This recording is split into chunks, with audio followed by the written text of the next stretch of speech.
ನಮಸ್ಕಾರ. ವಿಕ್ರಮ್ ಬೇತಾಳ್ ಅದರ ಒಂದು ಟೀಸರ್ ನೋಡಿದೆ ನಾನೀಗ. ತುಂಬ ಇಂಟ್ರೆಸ್ಟಿಂಗ್ ಅನ್ನಿಸ್ತು ನನಗೆ. ನಮ್ಮ ಕಿರಣ್ ಗೋವಿ ಅವರ ಅಸೋಸಿಯೇಟ್ ಆಗಿ ಕೆಲಸ ಮಾಡಿರುವಂಥ ಸ್ಟೀಫನ್ ಅವರ ಹೆಸರು. ದಕ್ಷಿಣ ಕನ್ನಡ ಜಿಲ್ಲೆ ಕಡೆಯವರು.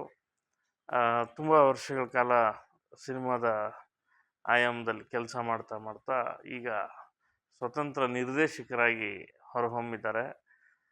ವಿಕ್ರಮ್ ಬೇತಾಳ್ ನಮಗೆಲ್ಲ ಗೊತ್ತಿರೋಂಥ ಒಂದು ಟೈಟ್ಲು, ಆದರೆ ಅದನ್ನು ಒಂದು ಸಿನಿಮಾಗಿಟ್ಟು ಮಾಡ್ತಿದ್ದಾರೆ. ಟ್ರೈಲರಲ್ಲಿ ಭಾಳ ಇಂಟ್ರೆಸ್ಟಿಂಗ್ ಅನಿಸು. ಒಂದು ಕ್ರೈಮ್ ಥ್ರಿಲ್ಲರ್ ಸಬ್ಜೆಕ್ಟ್ ಅಂತ ಗೊತ್ತಾಗುತ್ತೆ. ತುಂಬ ಚೆನ್ನಾಗಿ ಇಂಟ್ರೆಸ್ಟಿಂಗ್ ಆಗಿದೆ ನೋಡಲಿಕ್ಕೆ. ಏನೋ ಒಂದು ನಿಗೂಢತೆ ಇದೆ ಕಥೆಯಲ್ಲಿ ಅನ್ನೋದು ತುಂಬ ಚೆನ್ನಾಗಿ ಗೊತ್ತಾಗುತ್ತೆ. ನನಗೆ ವಿಶೇಷವಾಗಿ ಗಮನ ಸೆಳೆದಿದ್ದು ಕ್ಯಾಮ್ರಾಮನ್ ಜಯನ್. ತುಂಬ ಇಂಟ್ರೆಸ್ಟಿಂಗ್ ಆದಂಥ ಶಾರ್ಟ್ಸ್ ಅನ್ನಿಸ್ತು. ಅಂದರೆ ಲೈಟಿಂಗ್ ಪ್ಯಾಟ್ರನ್ ತುಂಬ ಚೆನ್ನಾಗಿತ್ತು, ಭಾಳ ಇಂಟ್ರೆಸ್ಟಿಂಗ್ ಅನ್ನಿಸ್ತು. ಇನ್ನು ಡೈರೆಕ್ಟರ್ದು ಮೊದಲನೇ ಸಿನಿಮಾ ಆಗಿರೋದ್ರಿಂದ ಅವ್ರು ಏನೆಲ್ಲ ಶಾರ್ಟ್ಸು, ಆ್ಯಂಗಲ್ಲು, ತಲೆಯಲ್ಲಿ ಏನೇನಿತ್ತು ತುಂಬ ಕೆಲಸ ಮಾಡಿದ್ದಾರೆ ಗೊತ್ತಾಗುತ್ತೆ.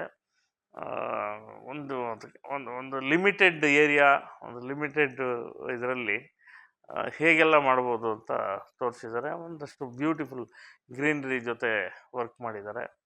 ಒಳ್ಳೆಯದಾಗಲಿ ವಿಕ್ರಮ್ ಬೇತಾಳ್. ಸಿನಿಮಾ ಟ್ರೈಲರ್ ನೀವು ನೋಡಿ, ತುಂಬ ಚೆನ್ನಾಗಿದೆ.